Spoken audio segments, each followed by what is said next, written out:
Hello, listeners. Thank you again for joining me, Kay McCoy, your host, for another episode of the Story Station podcast. I am here with another feature author, and although they are not in the Love Me in Vegas anthology, their work is still worth talking about. So, of course, I'm going to have them on, and we're going to talk a little bit more about that. So, without further ado, please welcome Shalana Battles. Hello. Hi. Thank you again for joining. Hey, thank you so much for having me. I'm really excited to be here. Thank you. So, again, please introduce yourself to everyone and let us know what it is that you write. So, yes, my name is Shalana Battles, and I write romance. I do write across genres a little bit. So, I write contemporary, paranormal, and dark romance. Yes, and we are definitely going to talk about all of those. But before I get into anything else, I really want to talk about your bio. You sent me your bio earlier, and I just fell in love with that first initial quote that you had. And I thought, oh my God, this is perfect. Romance for the ones who've been through hell, the wounded, the wild, and the ones who stay. Can you please elaborate on this? Because it's such a powerful line. Thank you so much. And yes, I love that so much, and it took me a while to kind of get it exactly how I wanted it. But since I started writing, I've always written very heavily based on personal experience and things I've gone through, things that people close to me have gone through. And I feel like a lot of writers do that. Um, so my romance really does focus on, people that have been through it and have been through trauma, come out on the other side. Focuses on like the journey, but also, hey, when you reach that point and you can look back and you can say, I survived this and I overcame this. Um, and then matching that up with romance and putting those characters in situations where it's like, you have a person that's choosing to be there, because I love stories and I love soulmates, but I also really love this idea that comes with romance where it's the person choosing you every time, and it doesn't matter. Every time. Yes, Yes. what's in your way, what the boundary is. They're constantly showing up and they're choosing to stay there. Mhm. And I love everything about that. I remember looking at the email and I just read it and I was like, wait, no, go back. And I read it again and I was just like, I'm so glad that you still wanted to be on the podcast because I had to ask you about that. So thank you. And you talked a little bit about right where you get your inspiration from your stories, like your family and your friends. How do you draw the line with that? Because there is a line, especially when you pull inspiration from people that you know in your real life. Yes, there's definitely a line, and I feel like for me personally, um, I'll write about things if I can change it enough to where I'm like, okay, this is still fiction. Yeah. Um, then I'm okay with that. I'm usually comfortable with that. However, there's some heavier topics in some of my books. I have books that talk about domestic violence, and I have Mhm. books that talk about addiction recovery, and things like that. I have a book that talks about people who served in the military, and I Mhm. talked to multiple people who serve. And so I'm never afraid either to go to that person and say, hey, I want to use this piece of your story. How do Mhm. you feel about it? Um, and totally taking kind of the lead from them and the feedback from them. And if there's stuff where they're like, hard stop, we're not talking Mhm. about that, then I 100% respect that. Most of Oh, the time, people are super open to saying, mhm. yes, share my experience. That's okay with me.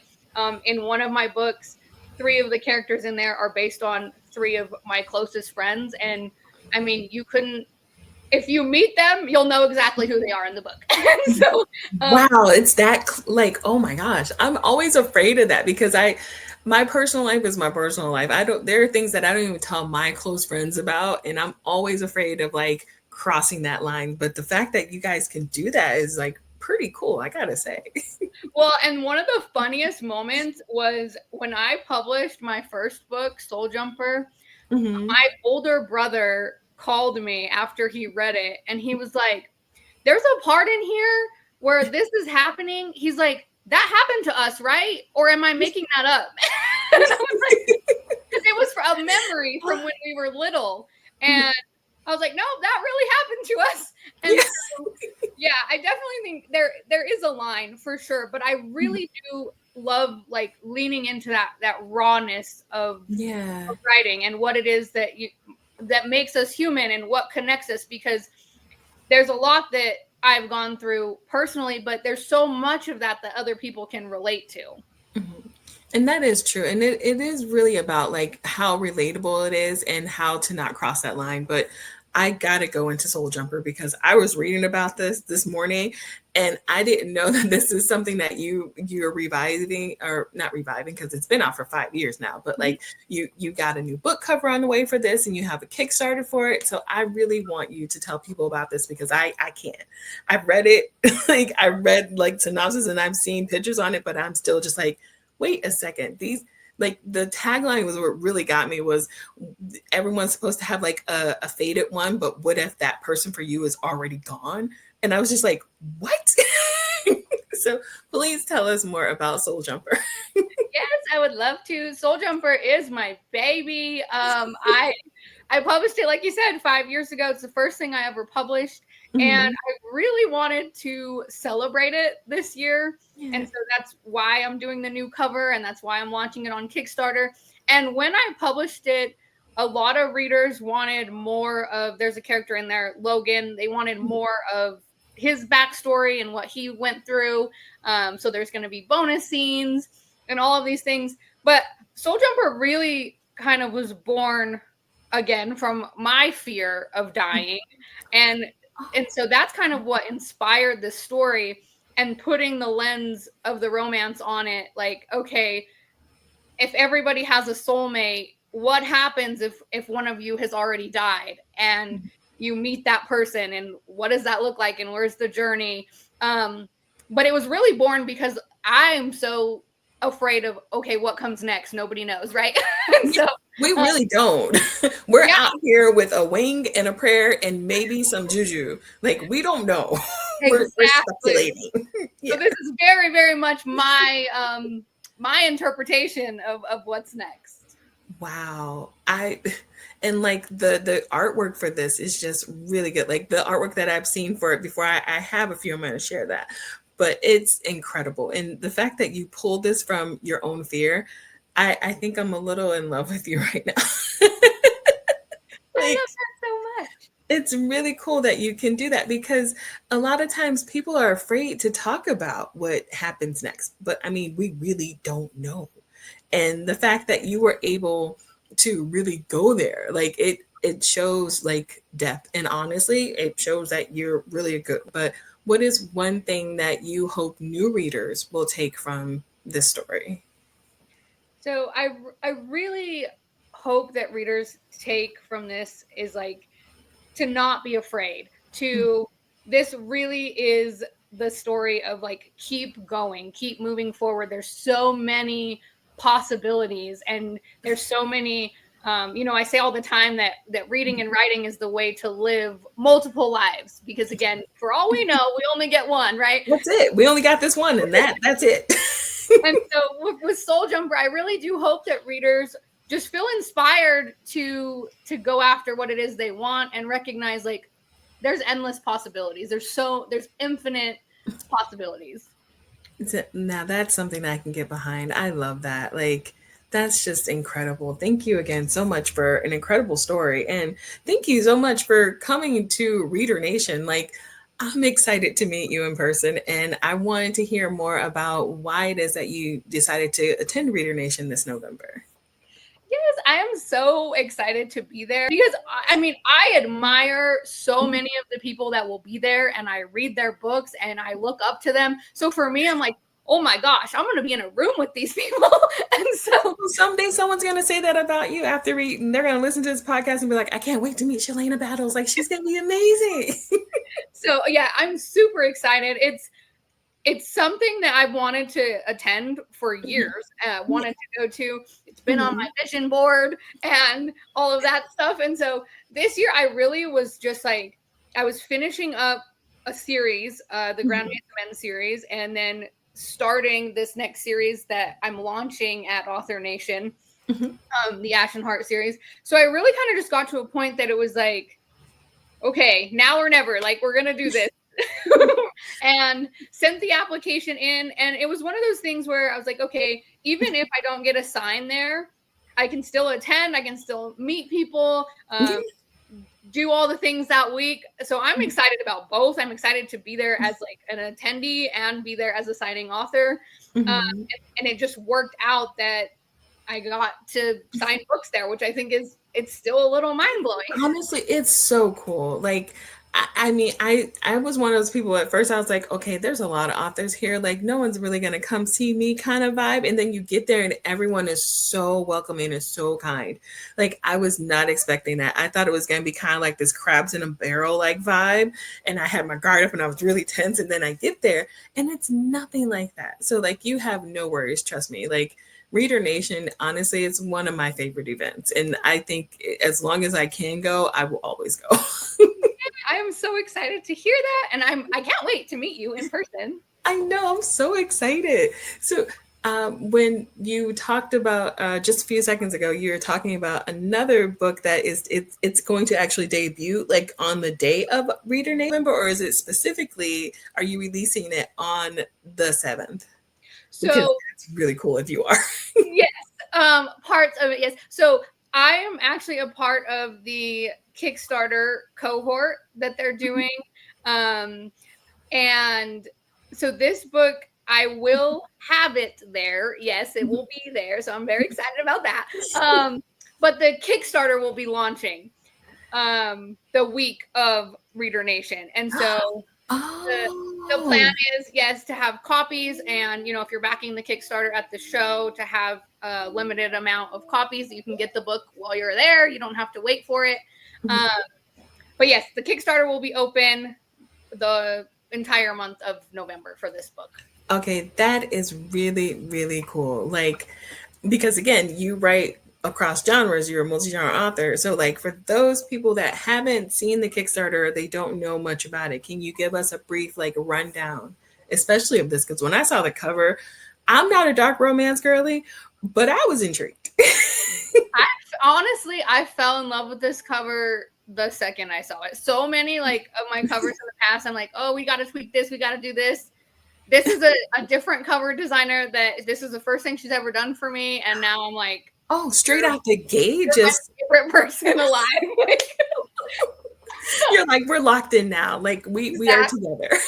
No, it's fantastic. But yes, so for people that haven't seen it, the Kickstarter will be the pretty books, as I like to call them. So we'll have two different hardbacks on there. So you'll have like the dark version and the light version. I've seen a couple of authors do that on Kickstarter. Mhm. We're doing that for Soul Jumper, which is going on Kickstarter in August. Mhm. Uh, and I love that because then it's, you can kind of pick whatever the vibe is of your shelf and what you want it to look like. It gives you a couple of options. Uh, Mhm. so, and that Kickstarter, like I said, that'll launch that first week of November.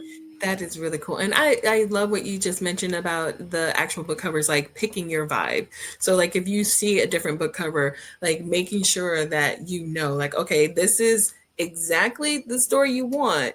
And that way, like, it's almost, it's really a bright disclaimer Yeah. in a way. Yes, and I like it so much, and a lot of authors do that. I think with like the discreet covers, or they'll Yeah.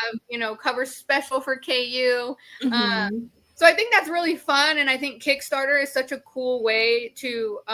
The Grand Mesa Men series at the beginning of this year was the first Kickstarter I've ever done. So Hmm. Soul Jumper will be my second one, and then Heart of a Killer at the end of this year, and it's been phenomenal. Like I think it's so like such a good tool for Hmm. authors to get their work out there, and then to those pretty books to be able to have like the backing to print them and stuff like that is really really cool. It really is. And like you said, to get our work out there, and also like we get to collaborate with like other artists. And when I say artists, like other authors, Kickstarters, there's these amazing graphic designers out here. I don't know how they do half the things they do. I'm such like a boob on Canva. I'm just like, Me too. And I don't know color schemes. I don't know the history of polka dots. I don't know any of that stuff. And they whip it up in like 10 minutes. And I'm just like, this is why I will pay without question every time. Worth it every time. Yeah. So what is it about cohorts that drew you in? Like what made you to say, well, decide to say like, oh, okay, I want in on this. So for me, and I love the supportive mentality of it. I think that is amazing. So to be able to, and Reader Nation is doing some really Mhm. cool stuff with the Oh Kickstarter. yeah. Yeah, so if you back free, you get some fun stuff. So they have some perks, which I think is phenomenal. But Mhm. really, for me, it was just that I can support these other indie authors Yeah. and be a part of that team, and I think that's really cool. Mhm. So I just love that group mentality of I'm totally a believer in when one of us are successful, we're all successful. So Exactly. What is it that there's like a saying, I think it's rising tide moves like all ships. I yeah, always forget what it is because I think in my head, when I think of like group teamwork stuff, I think many hands make light work. Like yeah, it makes it easier because we do spend a lot of time alone. So when we go out in the world together, like I think that helps. Like there's obviously going to be times where you can't do that, but I appreciate the times when we can. So I love that you're in a cohort. Like it's so cool. I'm going to go ahead and ask you just a few quick questions before we go. And then I want you to give me the first answer that pops into your head, even if it's not one of the questions that I asked, okay. I because love that has happened. So, coffee or tea? coffee. Hmm. Fluffy or steamy? Ooh. Uh, I can't choose that. I think it would be both. Hallmark or Lifetime? Hallmark. I get my Mm. husband makes fun of me for that all the time. I can see it now. It's just this very heated debate in the house. Okay. Um, ooh, sub or dub? Oh gosh. Because audiobooks are a thing and people are adapting movies all the time. So I had to throw that one in there. That's also really hard. Mhm. Let's say This sub. is why no one is doing like rapid fire. Everyone's like, wait a minute. Even if I answer, like you need an explanation. It's like, I have to explain myself. I am a writer. Exactly. Words, all of them. Yeah, all the time. Okay. Favorite writer's fuel. Coffee. Well, that, yeah, you are definitely 10 toes down on the coffee. We live for coffee over here. Okay. Paperback, hardcover. Oh, I definitely prefer paperbacks if I'm gonna read them. If I'm gonna keep them, I like hardbacks. I, we are like collectors. Like we are Thanos out here. Like everyone's like, for my pretties, they go on the shelf. They have to be hardcover. And then some people are like, oh well, if I travel, I can take paperback because if I forget it or lose it, it's fine. Which I understand. Which is why I love paperback. Yeah, or the people that I'm definitely like, oh, I read it on my Kindle. I love it. I need to buy it. Right. And so I know a lot of authors have started doing that recently, where if you buy the paperback, you get the ebook. And Hmm. I was like, I may have to invest in that. That's a I know. pretty solid idea. Yeah, definitely onto something. So thank you again so much for joining me today. Now, before we go, can you please remind everyone where they can find you online and more about your Kickstarter? Yes. So Soul Jumpers Kickstarter launches August 1st. Mhm. And then the Kickstarter for Author slash Reader Nation will launch the same week as Mhm. Author Nation. You can find me at shalanabattles.com. That's probably the easiest. It has the links to everything else. Okay. Thank you again so much. And thank you everyone for listening to another episode of the Stories Station podcast. I'm Kay McCoy, your host, and we are signing off. Bye, everyone.